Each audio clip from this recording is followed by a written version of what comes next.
Arcienaga. El doctor Sergio Arcienaga es de Argentina y ya intervino en 2 ocasiones, en las 2 últimas presentaciones, y estará hablando sobre el tema de la transnarrativa como eje del nuevo saber pedagógico. Adelante, doctor Sergio. Bueno, muchas gracias por la oportunidad a You.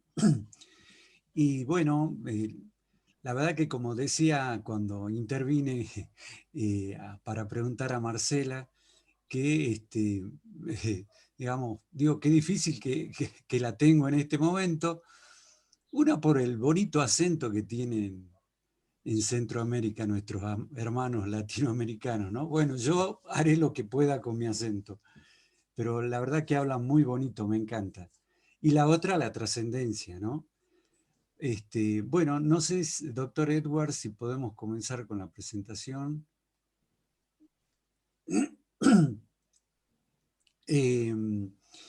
Y esto también que me anima es porque yo también voy a hablar de historias, digamos, de relatos. Acabamos de ser testigos de un hermoso relato, ¿no?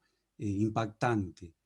Eh, eh, y esto de poder contar, ¿no? De ahí venía la pregunta, ¿no? ¿Qué historias faltaban contar? Y la verdad que faltan contar muchas historias, ¿no? Cada uno de nosotros, como decía el doctor Edward, eh, estamos escribiendo nuestra historia. Y de ahí podemos generar muchas historias. Bueno, ya entrando directamente en el tema, eh, hace unos años escuché a una pedagoga acá muy prestigiosa, ahora la doctora Flavia Terigi, hablar sobre el saber pedagógico. Bueno, por supuesto, ya el mismo nombre de saber pedagógico ya nos indica un poquito a qué se refiere todas estas cuestiones que un docente adquiere en su formación, pero no solo lo que va adquiriendo en su formación del currículum oficial, sino también todas aquellas cuestiones que tienen que ver con lo no dicho, digamos, ¿no? Con aquellas habilidades y percepciones que se van recogiendo a lo largo de la formación. Eh, entonces el saber pedagógico es todo ese bagaje que tenemos cuando enfrentamos el proceso de enseñar algo, ¿ah? Pero hay algo que me quedó de esta alocución sobre el saber pedagógico que tiene que ver con, ella lo comparaba con cuando instalamos un programa, ¿no? Entonces hacía la analogía del saber pedagógico con la instalación de un programa, ¿no? Y cuando uno instala un programa, ella relataba, de que uno lo puede instalar, digamos, haciendo siguiente, o sea, todos los valores por defecto, ¿no? Pero también podría apretar el botoncito que dice personalizar, ¿no? Y ahí uno tilda las casillas, ¿no? Para que el programa no se instale por defecto, sino con aquellos detalles que nosotros personalmente queremos resaltar. Bueno, muchas veces el saber pedagógico, decía ella, tiene esa instalación por defecto. Y, digamos, la gran conclusión era animarse a personalizarlo, animarse a innovar, animarse a activar esas casillas que hacen que ese saber pedagógico me distinga de otros saberes pedagógicos, que no sea el saber pedagógico de la manada, digamos, ¿no?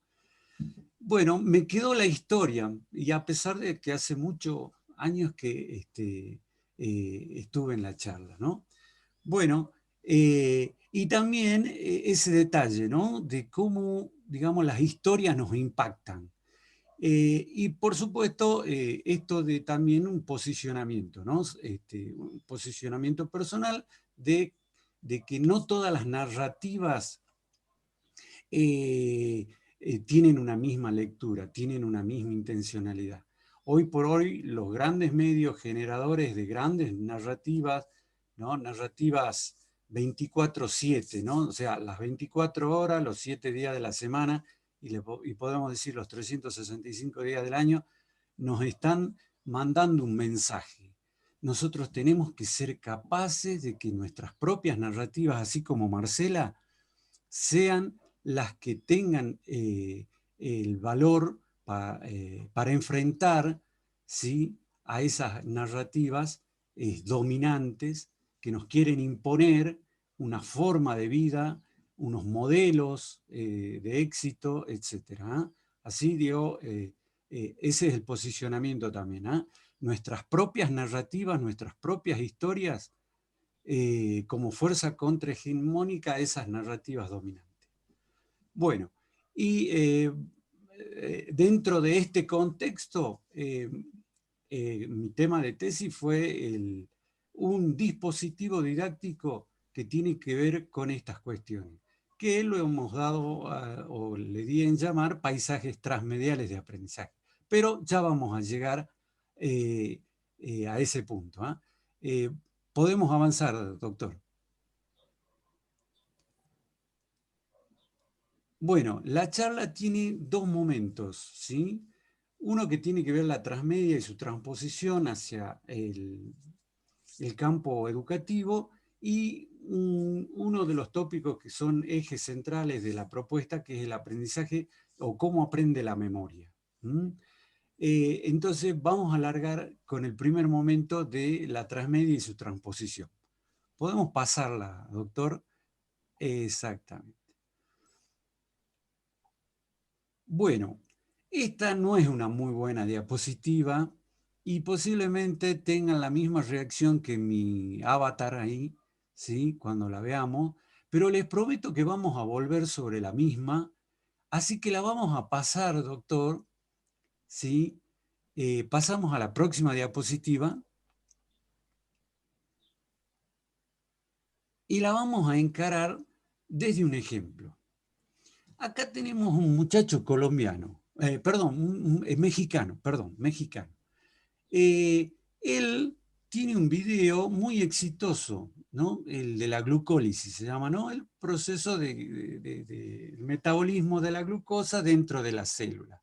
Imagínense que no es un tema muy divertido, pero los invito a leer los comentarios, ¿no?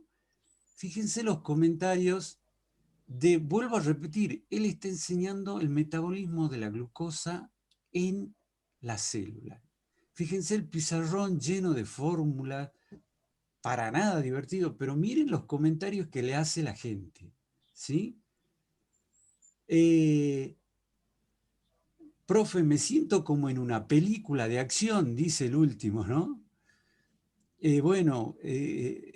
Haces que la bioquímica sea algo apasionante. Me emociono al escucharte. Digamos. Está hablando de la glucólisis, ¿no? Bueno, pasemos a la siguiente, doctor. Pasemos a la siguiente. ¿Qué habrá hecho este muchacho para que... Bueno, y los invito, tienen miles y miles de comentarios de ese orden, ¿no? Miren el primero. Tengo 12 años, estoy en noveno y entendí todo, ¿no? Gracias, dice. 12 años, ¿cómo puede haber entendido la glucólisis? Seguramente no logró captar absolutamente todo, pero logró entender de qué se trataba. Y el último es una interpelación a nosotros los docentes, ¿no? Si los profes de la universidad explicaran cómo lo haces vos, habría más personas que les gustara estudiar. Y yo me permití también hacerle un comentario dentro de este campo. La transnarrativa, ¿cuál fue el éxito de él? Armar una historia. Pero no vayan a creer que era la gran historia, una historia muy sencilla.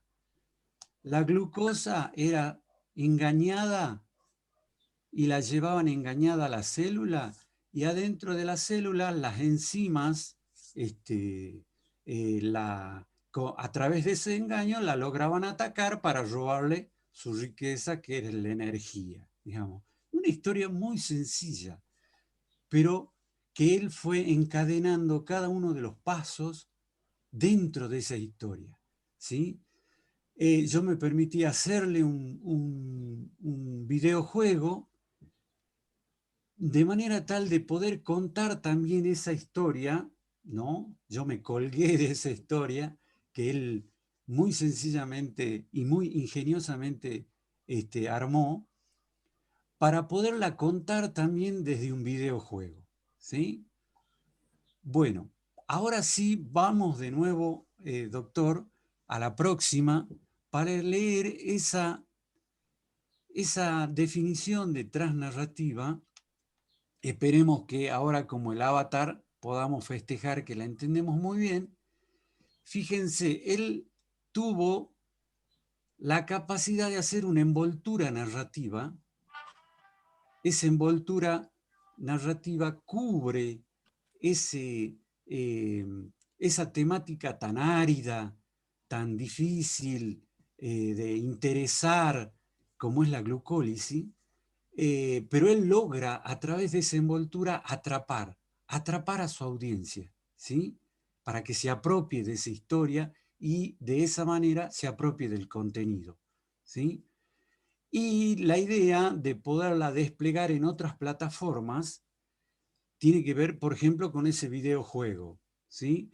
Que se monta sobre esa narrativa, eh, aprovecha la oportunidad que da un videojuego para incorporarle un efecto lúdico, ¿no? Eh, y de esa manera potenciar ese universo narrativo. ¿Mm?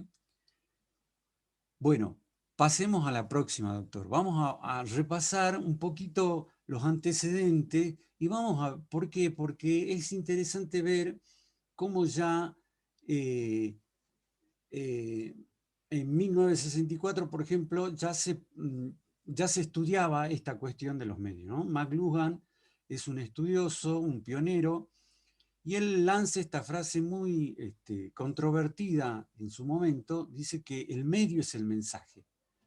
O sea que confunde al mensaje con el soporte en el cual se transmite, ¿sí? Eh, Parecería que el mensaje tiene vida propia e independiente del medio. Sin embargo, vamos a ver que hay una relación simbiótica ahí. Es decir, que tiene mucho que ver el medio con el mensaje que se está transmitiendo.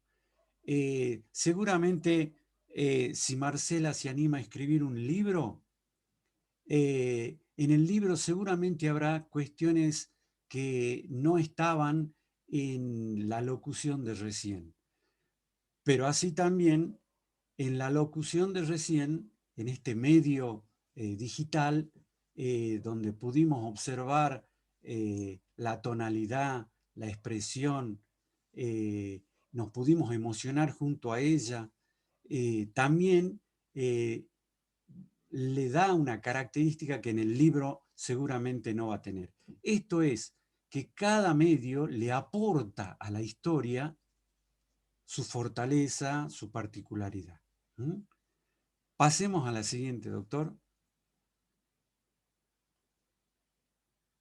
Bueno, en el 1991, Marcia Kinder, ella mirando cómo su hijo transcurría un día, se levantaba a la mañana, mientras desayunaba veía las tortugas ninjas, ¿sí?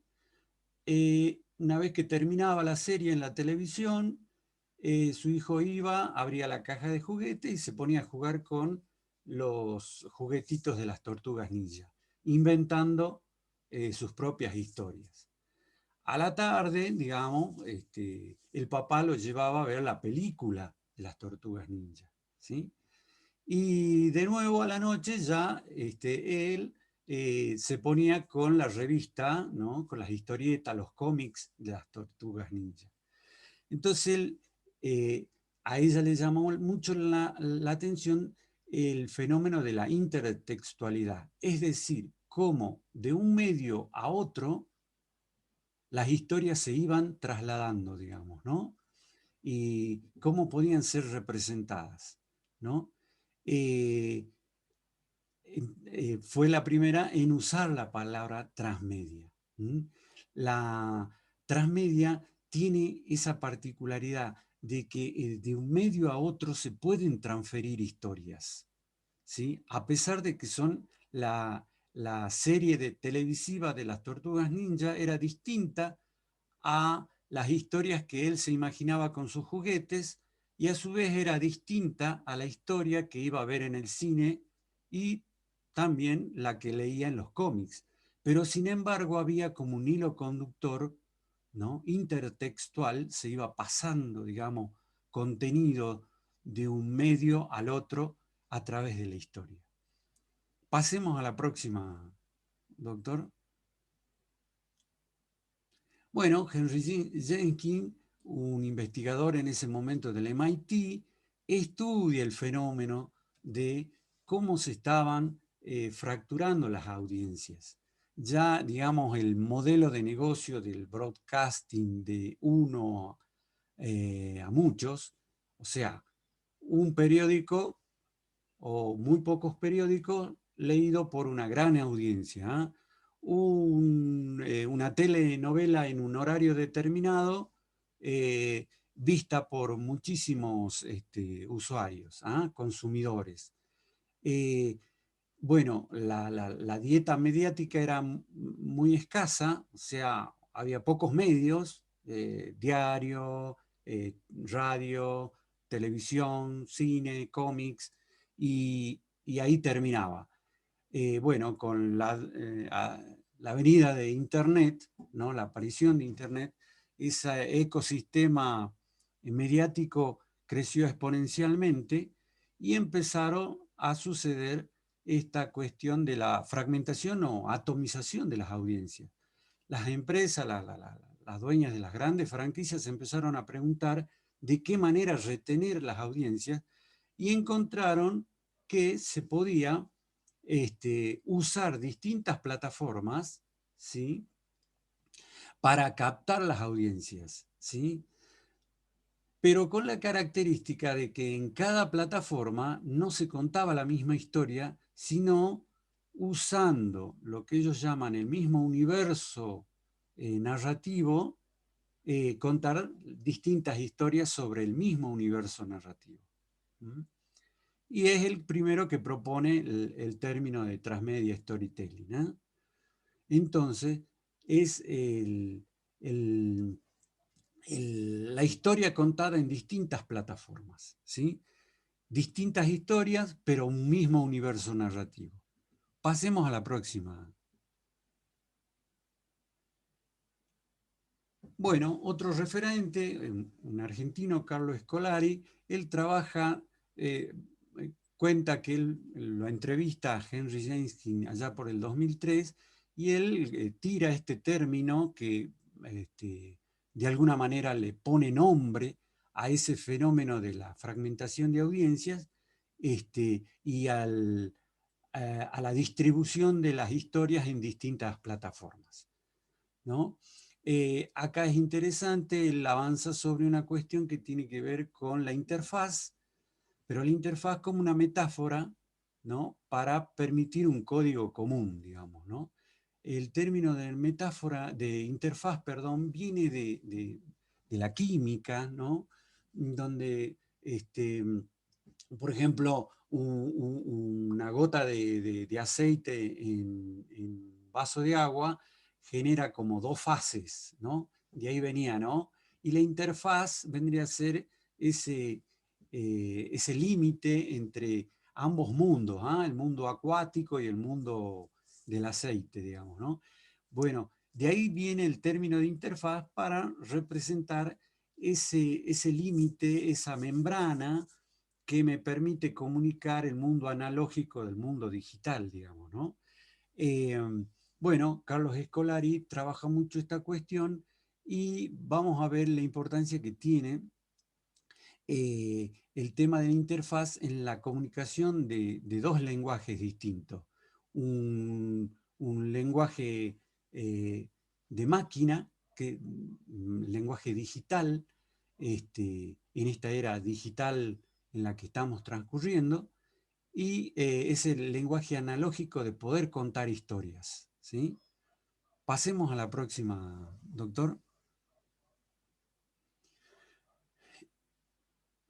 Bueno, todo lo que se dijo hasta ahora tiene mucho que ver con modelos de negocio de las grandes franquicias, pero la transmedia también puede ser un fenómeno analizado desde el punto de vista educativo.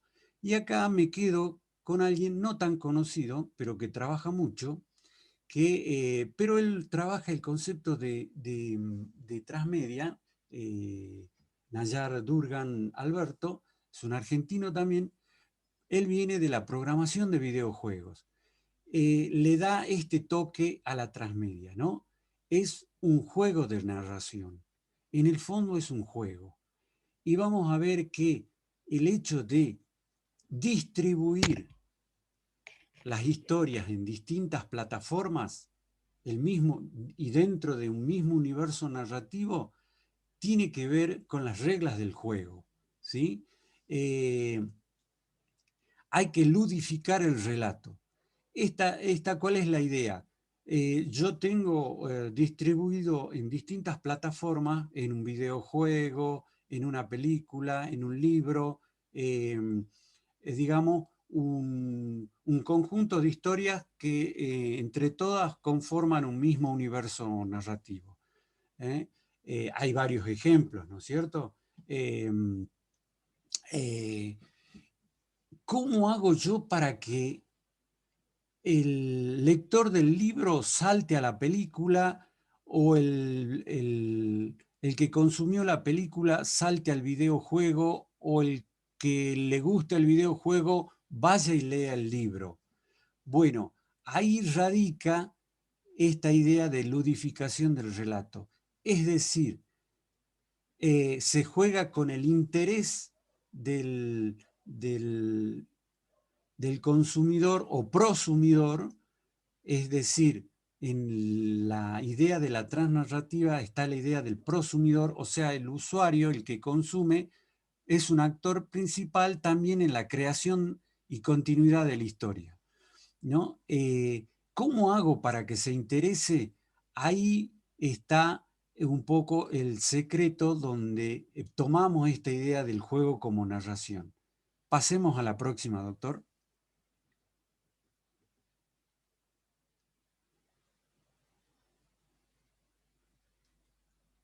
Bueno, quedó pendiente entonces esta pregunta. ¿Cómo hago para enganchar a un mismo sujeto para que pueda ir saltando de plataforma en plataforma de historia en historia, cada una con su sello, ¿sí? A medida que va cambiando de plataforma? Bueno, acá traigo a colación el tema de los microrrelatos. Ya nos vamos acercando a esta idea de cómo transponer esta idea de transnarrativa al mundo educativo. Bueno, el microrrelato tiene un valor muy alto en esto de las narrativas híbridas, dice Leticia Bustamante, una investigadora española eh, que pone, digamos, en valor el tema de los microrrelatos, las pequeñas historias, como este muchacho mexicano que contaba la historia de la glucosa que era engañada por las enzimas que le querían robar la energía. Una historia muy simple, un microrrelato, pero que abre un mundo de historias implícitas allí, ¿no? Si uno lee los comentarios, cada suscriptor de este video le aumenta un poco. ¿Ah? Tiene que ver con esta idea del microrrelato que deja muchos huecos narrativos a la imaginación de quien los está consumiendo. ¿Ah? Entonces, no hace falta la gran historia, no hace falta ponerse a escribir la gran historia para poder hacer la transposición de la transnarrativa al mundo educativo. Con microrelatos, con pequeñas historias, se pueden armar grandes fenómenos de expansión de las historias, ¿ah? De los contenidos educativos. Muy bien, podemos pasar al siguiente, doctor. Bueno, había quedado pendiente entonces esta pregunta: ¿cómo hago para enganchar, ¿no?, al lector del libro para que salte a la película o viceversa, ¿no?, o al mundo del videojuego, etcétera? Bueno, acá hay dos secretos. Uno es el hueco narrativo. Mi historia tiene que tener huecos narrativos, o sea, dejar librado a la imaginación, no contar todo. Por eso viene muy bien el microrelato, porque la micronarrativa o los pequeños relatos dejan librado al lector a grandes partes de su narrativa, a su imaginación, ¿sí? Y en, en esas historias tiene que haber pistas migratorias, le llama Nayar, que es decir, dejar en esos pequeños huecos la iniciativa para ir a buscarlos a otros soportes. ¿Ah? Lo que cuenta la película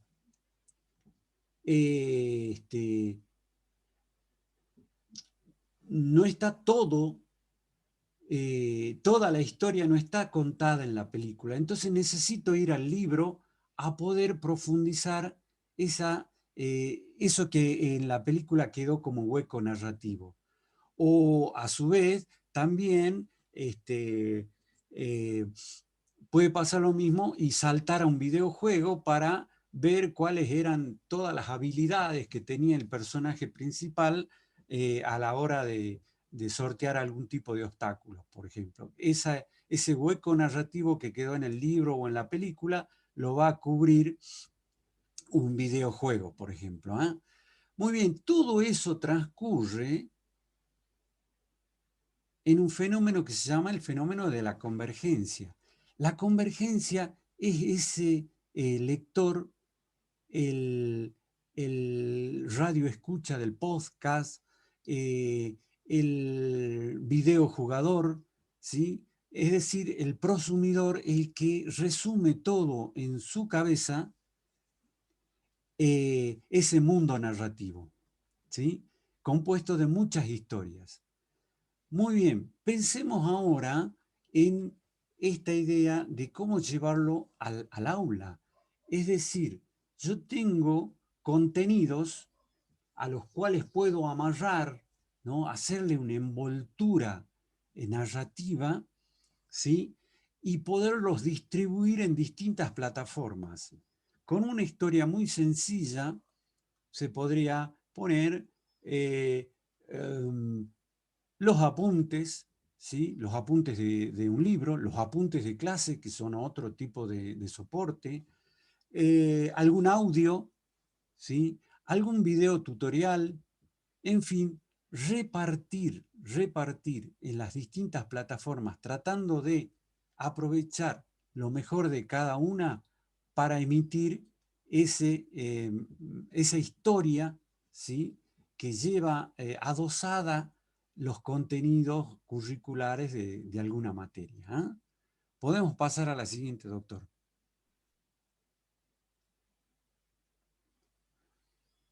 Bueno, en todo esto hay que tener cuidado. Yo les llamo los outsiders de la educación, ¿no? Aquellos que vienen de afuera con grandes novedades, ¿no? Bueno, hay que tener cuidado. Esto de la transmedia viene del mundo comercial y en muchos casos se lo presenta como lo novedoso, pero digamos carente de contenido y de significación para el mundo educativo. ¿Mm? Así que bueno, está hecha la advertencia de tener cuidado con que esta cuestión no sea solamente fuegos artificiales, no sea una cuestión de maquillaje, ¿no? Sino que realmente busque cambiar la forma de transmitir y de comunicarnos con nuestros alumnos, con nuestros colegas en el ámbito educativo. ¿Eh? Vamos con la próxima, doctor. Una pregunta primero, doctor Sí, Sergio. cómo no. Entonces, es un proceso de relatar, contar historias, una forma de educar, comunicarnos. Correcto. ¿Y En cómo el se puede, fondo, cómo vamos a aplicar esta idea? bien. Sí, en el fondo es contar historias. De alguna manera, yo creo que, por ejemplo, cuando uno se enfrenta a una clase y con esta idea de decir, tengo que transmitir, ¿sí? Por más que sea un contenido, por eso puse el ejemplo de la glucólisis, un ejemplo tan, digamos, frío, ¿no? Que uno puede llegar a pensar, ¿cómo puedo transmitir eso para que a nuestros estudiantes les llegue? Y tiene que ser, la mejor idea es con una historia que les llegue, que los impacte, que los capte, que los atrape. Un poco esa es la propuesta, ¿sí? Y no se necesitan las grandes historias, pequeñas historias, que hagan que los chicos puedan tener anclajes, ¿no? De contenido y representados en esa historia, ¿no? Que los ayude a poder incorporar esos nuevos conocimientos. Esa es un poco la idea de la narrativa, que con una buena narrativa yo puedo facilitar ese pasaje, digamos, de lo no conocido a lo conocido. Que ese conocimiento que le es ajeno lo haga suyo, lo haga significativo y lo pueda incorporar a sus estructuras de conocimiento. En un trabajo de un estudiante en un curso, normalmente hay un ensayo. Y cada ensayo puede ser una historia, en vez de solamente resumir los hechos, los conceptos y las ideas, pero una historia. Sí, por ejemplo, nosotros podríamos mirarlo al currículum de una materia como el universo narrativo, ¿sí? Y en donde cada unidad puede ser una historia autoconclusiva, ¿no? Porque son unidades que tienen sentido en sí mismas, ¿sí? Tienen relación unas con otras. ¿Por qué? Porque están dentro de ese mismo universo narrativo que es el currículum. Y cada unidad podría ser el contenido de alguna plataforma, una página web, un videojuego, un libro, apuntes de clase, porque esto no viene a eliminar las plataformas tradicionales. No viene a eliminar, por ejemplo, la clase magistral, ¿no? Ya vamos a ver cuándo se puede dar una clase magistral, cuándo conviene y cuándo no. No viene a reemplazar un trabajo en grupo, no viene a reemplazar, sino que toma cada uno de esos elementos de las pedagogías activas. Puedo gamificar una actividad.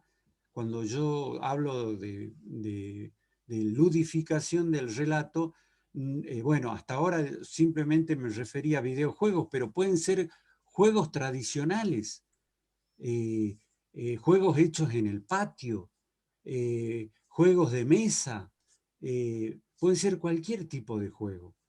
Y a eso lo llamamos plataformas que sustentan, digamos, una historia que merece ser contada, ¿no? Y tenemos que Perfecto. contar todas esas historias. Bueno. Bueno, si me permite intervenir un rato nuevamente, doctor Arciénaga, y es que por los riesgos que teníamos que correr y con las dos primeras presentaciones, cuando nos dimos cuenta que no teníamos bastante tiempo para las preguntas, era un poquito demasiado tarde. que al final tenía yo que contar un poquito de lo que de lo que quisieron hacer los participantes. Por eso yo quisiera preguntarles si ya está al punto de terminar para que tengamos bastante tiempo para hacer preguntas, y yo no sé a qué punto está en la distribución de las diapositivas, por favor. Sí, la verdad que a mí también me gustaría ir a la ronda de preguntas rápidamente, Okay, así que podríamos cerrar aquí con esto. Miren, perfecto. la otra pata de este dispositivo didáctico que yo he dado a llamar paisajes transmediales de aprendizaje, tiene que ver con, entre muchas cuestiones, esta que es el modelo modal de la memoria. Tenemos una memoria de trabajo, una memoria de largo plazo. Esta memoria de trabajo es una memoria muy limitada. Es la memoria que actualmente estamos trabajando nosotros, eh, en donde nosotros llevamos toda la información, ya sea sensorial, la que yo, por ejemplo, podría estar transmitiendo, y que cada uno de ustedes está recogiendo sus saberes previos para ver cómo encajan esa información que yo estoy brindando y que a ustedes les llega por la memoria sensorial, para ver cómo encajan en esos modelos, ¿sí? Digamos que esto es lo que el mundo de la transmedia comercial no entiende y nos quiere dar, a eso me refería con fuegos artificiales. Como ellos no entienden la profundidad que tiene el mensaje pedagógico, el sustento, digamos, de las teorías y modelos de cómo se aprende, queda ahí en la superficialidad. La historia tiene que ser una historia corta, sencilla, fácil de entender, de manera tal de que pueda haber un tránsito de ese contenido que recién se está aprendiendo, ¿no? Recuerden el testimonio de este chico de 12 años que entendía la glucólisis, o que él decía, ¿no?, que sentía que lo entendía, ¿no? Si él no tenía saberes previos para ese nivel de comprensión para una temática que es propia de cursos universitarios. Sin embargo, esa buena historia corta, que no saturaba su memoria de trabajo, era capaz de conectar con alguno de sus saberes previos para poderla incorporar y generar ese fenómeno de comprensión. Entonces, la propuesta es la siguiente de paisajes transmediales de aprendizaje. Los paisajes de aprendizaje es un modelo que hace unos 4 o 5 años un español financiado por la Telefónica de España recorre el mundo viendo experiencias innovadoras, ¿sí?, en escuelas de Colombia, en escuelas de Buenos Aires, en escuelas del continente africano, de Asia, mirando experiencias exitosas en ese tipo de escuelas. Ellos le dieron en llamar paisaje de aprendizaje, elaboraron un libro y se basan en 3 teorías fundamentales que son las de las memorias múltiples, ¿sí?, de Gardner. También se basa en las taxonomías de Bloom, digamos, todos estos conceptos que eran tradicionalmente conocidos, y también en estilos de aprendizaje. Bueno, estas 3 pilares en las que se basa paisaje de aprendizaje están fuertemente cuestionados hoy en día. Eh, eh, digamos, este concepto de, por ejemplo, de estilos de aprendizaje que ha calado tanto en el mundo educativo, parecería que cada alumno tiene como un estilo propio, está fuertemente, digamos, cuestionado, pensando que se están confundiendo conceptos, ¿no? Parecería que habría que hacerle una educación a cada uno, porque cada uno tiene un estilo distinto, porque son personas distintas. Sin embargo, esto no tiene un sustento empírico para sostenerse. Lo mismo pasa con la teoría de inteligencias múltiples. También está fuertemente cuestionado desde este modelo modal de la memoria. Quería expresarlo a estas tres cuestiones. Los estilos de aprendizaje, las inteligencias múltiples y la taxonomía de Bloom, ¿no? Digamos que están siendo fuertemente cuestionadas y se está trabajando fuertemente en esta cuestión de cómo aprende la memoria con un esquema que ya Atkinson y Shiffrin lo lanzaron en los años 60 y que ha sufrido algunas modificaciones y que está siendo, digamos, replicado en muchas investigaciones, obteniendo y, digamos, mucho consenso en esta cuestión de trabajar sobre un modelo pedagógico que se base en el modelo modal de la memoria. Entonces, para resumir, los paisajes transmediales de aprendizaje tienen esta cuestión central de la transmedialidad y de este modelo para armar, digamos, pequeñas historias que encapsulen narrativamente el contenido educativo y hacer que nuestros estudiantes se apropien del mismo de manera significativa. Perfectísimo. Y todo nuevamente dentro del contexto de las ideas innovadoras, la temática central de nuestro nuevo simposio mundial de la Atlantic International University. Y yo estoy segurísimo que ya nuestros participantes tienen muchísimas preguntas y vamos a empezar enseguida con Liliana. Adelante, señora Liliana. Sí. Perdón, doctor Franklin, una cosita nada más. No sé si el doctor Edward puede poner la última diapositiva ya. Oh, discúlpeme, yo creía que ya había terminado. Sí, esperemos si Liliana ya está bien, doctor Franklin. El doctor Alciénaga. Sí, podemos abrir la ronda de preguntas, doctor. Yo simplemente para que quede de imagen de fondo y que la vayan leyendo, ¿ah? Ok, teoría cognitiva del aprendizaje multimedia. Muy bueno, era de verdad una nueva fiesta con la presentación del doctor Sergio Alciénaga de Argentina sobre el tema de la transnarrativa como eje del nuevo saber pedagógico. A usted le toca en este momento, señora Liliana, con su pregunta. Gracias. Gracias, Sergio, compatriota. Felicitaciones.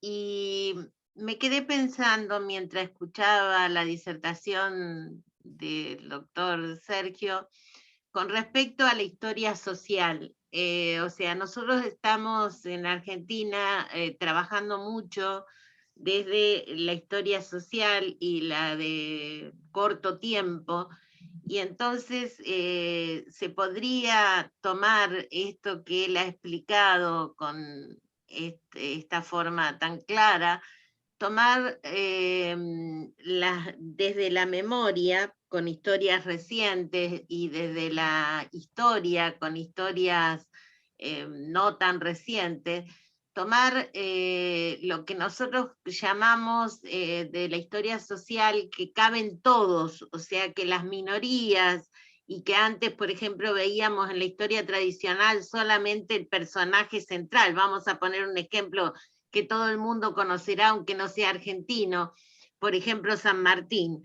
Es decir, no tomar solamente a San Martín como héroe, sino tomarlo como hombre y tomarlo junto con su soldado, el arriero, es decir, las historias de todos los que llevaban el ejército de los Andes. Para dar un ejemplo, de un hecho histórico pasado y de un hecho histórico de memoria, por ejemplo, de una comunidad no vista a la cual me he dedicado mucho y he escrito un libro, que es la memoria o la mirada de los rom o de los roma en el mundo, y entonces contarlo a través de la multimedia con las historias de vida de cada uno de ellos. Le pregunto al doctor si él considera que esto sería una forma de encontrarse con lo que él propone.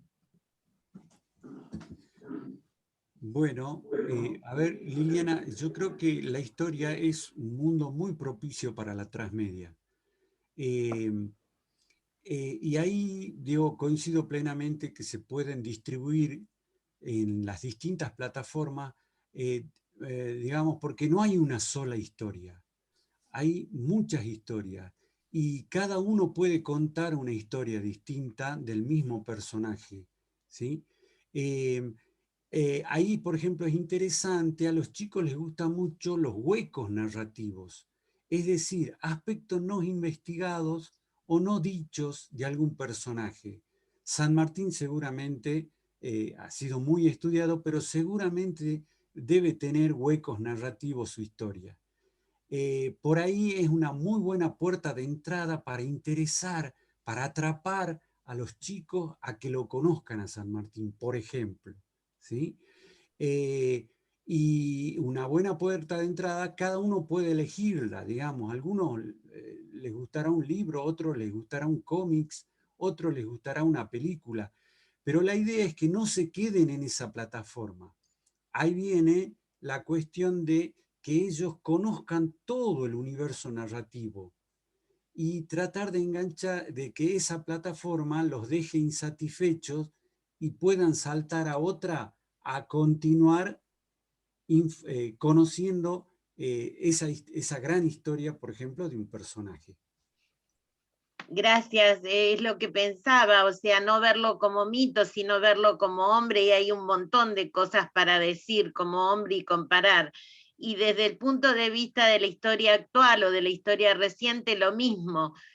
Malvinas, por ejemplo, con cada uno de los que participó y que sigue y que no está tan visto o no está tan estudiado, o a Roma, verlos desde adentro y con la oportunidad de traspasar sus historias. Muchísimas gracias. Muy bien. Gracias por su pregunta, señora Liliana, y gracias también por su respuesta muy bien elaborada, doctor Sergio. Y yo estoy ahora tratando de identificar a otras manos arriba. Le recuerdo, damas y caballeros, que es su oportunidad en este momento para hacer preguntas, para cómo profundizar temas de la presentación que no entendieron muy bien. Y entonces, por supuesto, adelante y hagan sus preguntas. Y mientras que esperemos la próxima pregunta, yo tengo, bueno, no es mi tiempo y va a ser una pregunta personal, pero ya yo estoy viendo la mano arriba de Henry Guerrero. Entonces, estamos pasando a usted, señor Henry Guerrero, para su pregunta, por favor. Buenas tardes. Gracias, doctor. Y muy buena conferencia.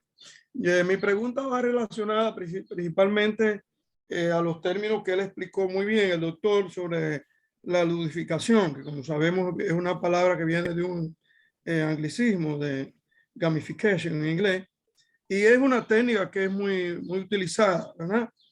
Principalmente para usar el juego como un elemento que sirva de motivación para el aprendizaje. Eso está muy bien.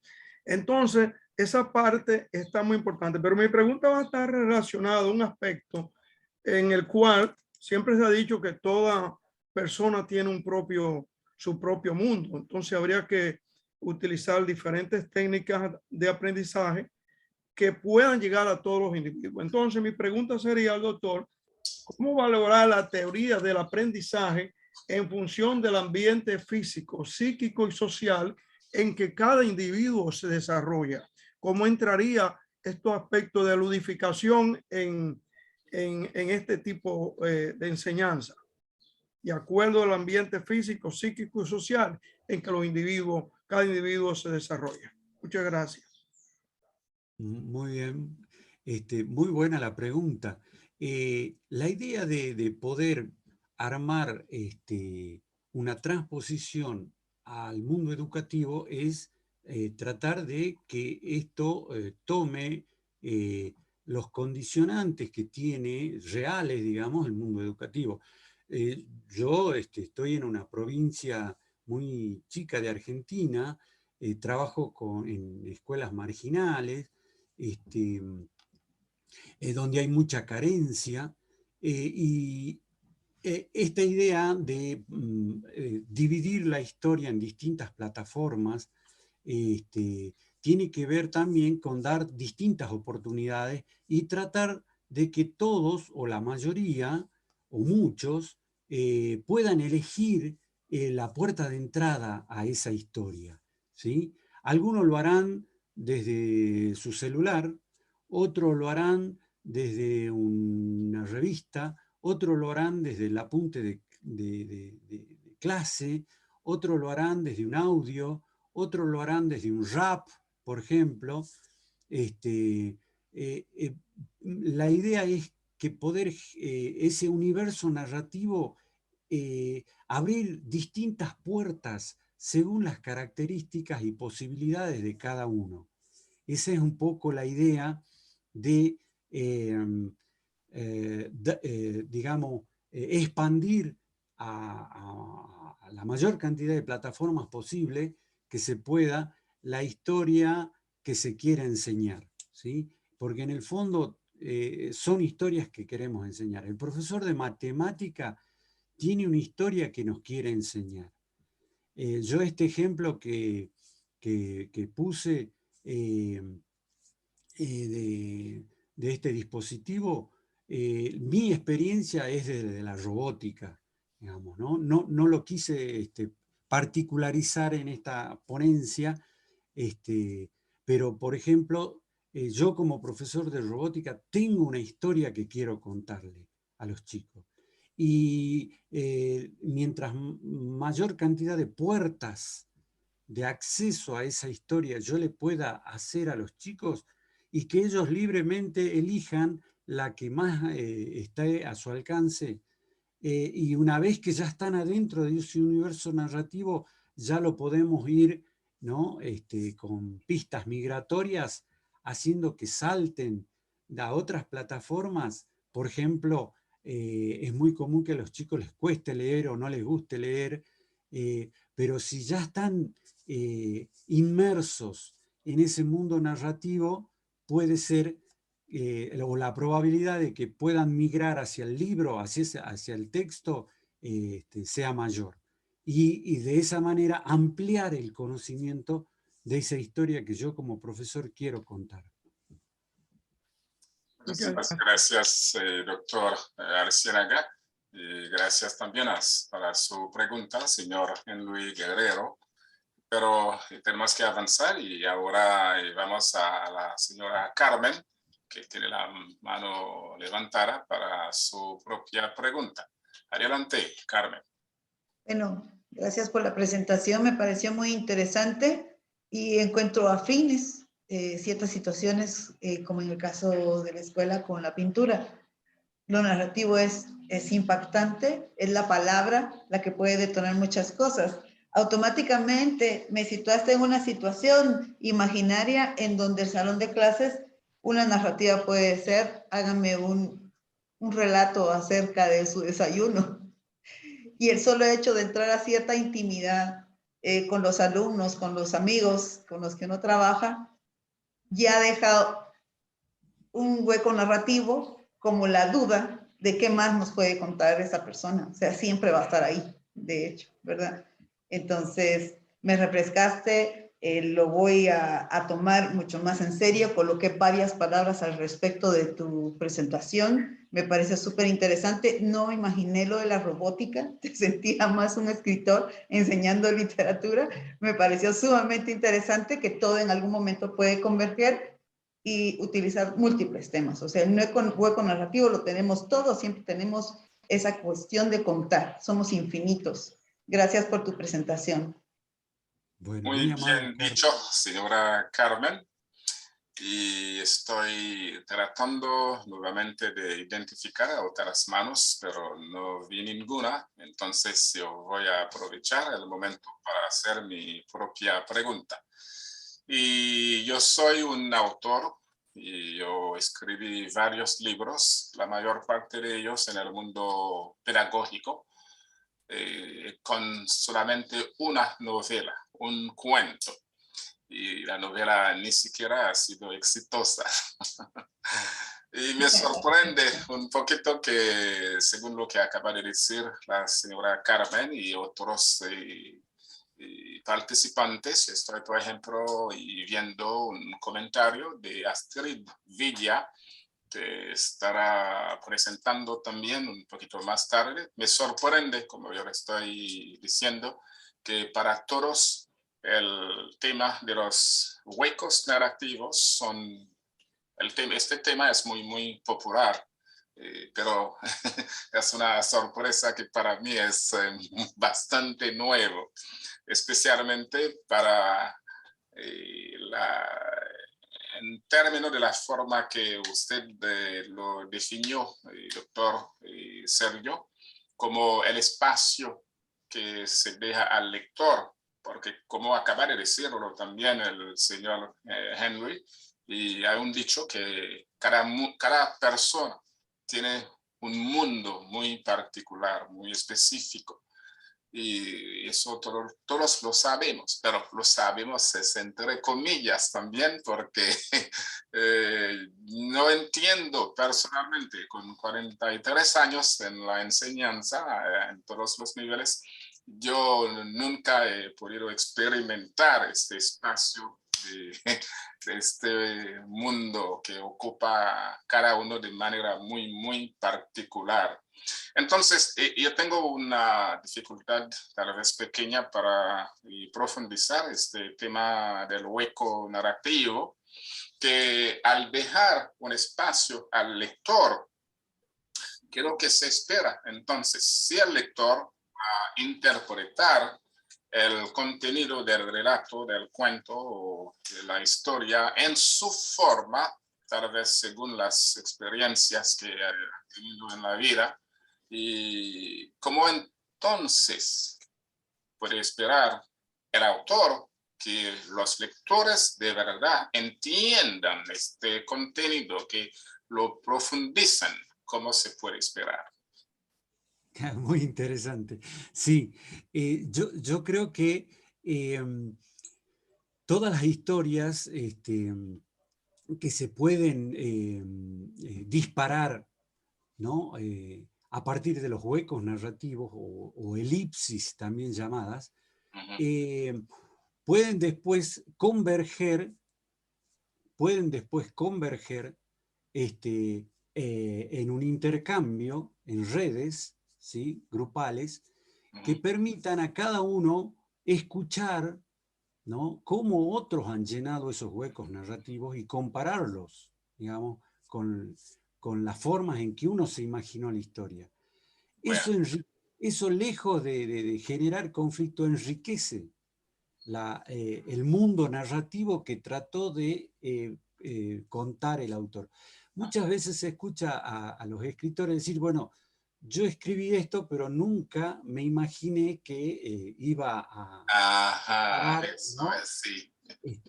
En realidad yo escribo mi historia y al final los lectores leen sus propias historias, ¿no? Eso es, lo ha dicho muy Cuando bien. hace una lectura es como una excusa a donde uno proyecta sus sueños, proyecta su imaginación, proyecta su vida, digamos, ¿no? Uno puede ver reflejada su vida en historias tradicionales, digamos, ¿no? De la Odisea, ¿no? De los cuentos de García Márquez. Uno puede ver en algún capítulo reflejada también su vida, ¿no? Y García Márquez jamás me conoció. Entonces, pero tiene que ver con esto de que compartimos códigos comunes, ¿sí?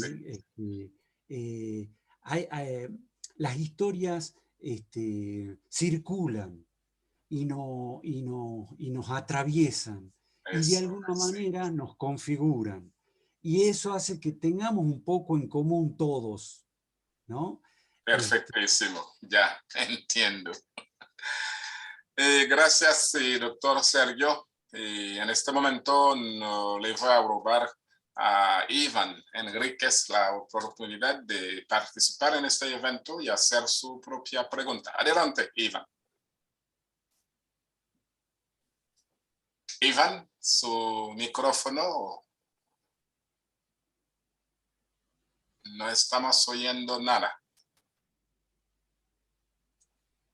Connecting to audio. Me parece que está conectando su micrófono. Yo aprovecho para decirle a Carmen que el mundo iconográfico también es una forma de narrar. Nuestros antepasados allá lejos y hace tiempo que habitaban las cavernas, nos contaron su historia, nos legaron su historia a través de sus dibujos en las cavernas, ¿sí? Digamos, el arte iconográfico también es una manera de narrar historias. Ella contaba ahí un alumno que le costaba hablar y estaba aprendiendo a hablar a través de su arte, digamos, ¿no? Seguramente, que después se tradujo en palabras, ¿no? O sea que la narrativa no queda en el texto escrito o en la película o en el videojuego. La narrativa nos rodea por todos lados. Sí. La naturaleza es también una historia narrada a cada paso que damos, digamos, ¿no? El mundo nos está contando historias. Gracias. Todo eso es parte de las ideas innovadoras del tema del simposio, del nuevo simposio mundial de la AIU. Desgraciadamente no nos queda más tiempo, excepto si el micrófono de Iván Enríquez ya se conectó. De acuerdo, sí. Ok, adelante. Ok, buenas tardes, muchas gracias. Un simposio muy, muy interesante, con ideas innovadoras y de conocimiento. Yo desconocía totalmente que el doctor Sergio era experto en robótica. Y me felicito. De paso, yo también tengo un diplomado en robótica e inteligencia artificial. De ahí mi pregunta y mi concepción de su exposición, yo más la enfocaba en el ámbito social, psicosocial, por decirlo así, pero sin embargo, al saber de sus conocimientos en robótica, mi pregunta surge en cuanto a saber cómo es que la inteligencia artificial puede ser compatible con la ingeniería social en el crecimiento y conocimiento de nuestras generaciones, doctor. Muchas gracias. Gracias, Iván. Antes de recibir la respuesta del doctor Sergio, yo le iba a pedir que apague el micrófono porque teníamos un eco. Ahora a usted, por favor, doctor Sergio, para su respuesta. Bueno, a ver, yo voy a aprovechar, digamos, ¿no? Este es el motivo del trabajo que hicimos de transnarrativa en la robótica, ¿no? Lo contamos, el armado del robot lo contamos a través de la historia de Wall-E, ¿no? Esta película de Wall-E donde hay un robot que queda trabajando, ¿no? Con toda la chatarra para recuperar en un planeta ya totalmente contaminado. Con esa envoltura narrativa es que trabajamos el tema de la robótica. Bueno, el tema de la inteligencia artificial, no soy un especialista en el tema, pero sin embargo, por ejemplo, cada vez se está trabajando más en buscar que a través de la inteligencia artificial se puedan contar historias. Y ese es un paso muy difícil, ¿sí? Hay inteligencia artificial ya para el reconocimiento de rostros, para el reconocimiento de voz, etcétera, etcétera. Pero les está costando muchísimo en que, por ejemplo, un robot con inteligencia artificial pueda reconocer historias, ¿sí? Porque, digamos, el hecho de narrar, de contar una historia, es un hecho cognitivo de alto nivel intelectual, donde participan los centros superiores del cerebro. Es muy complejo, ¿no? Así que no sé si podremos ver nuestra generación robots que cuenten historias, ¿no? Donde se está trabajando obviamente y se está avanzando. Pero lo que quería resaltar es que hacer que nuestros chicos cuenten historias, nuestros estudiantes, estamos estimulando los centros superiores de nuestra mente y estamos desarrollando relaciones complejas que luego le van a permitir a los estudiantes poder interpretar el mundo en el que viven. Otra vez le agradezco muchísimo por su presentación también extraordinaria y digo gracias en nombre de toda la familia de la Nigerian University y nuevamente Dios lo bendiga, doctor. Muchas gracias, igualmente para todos. Muchísimas gracias.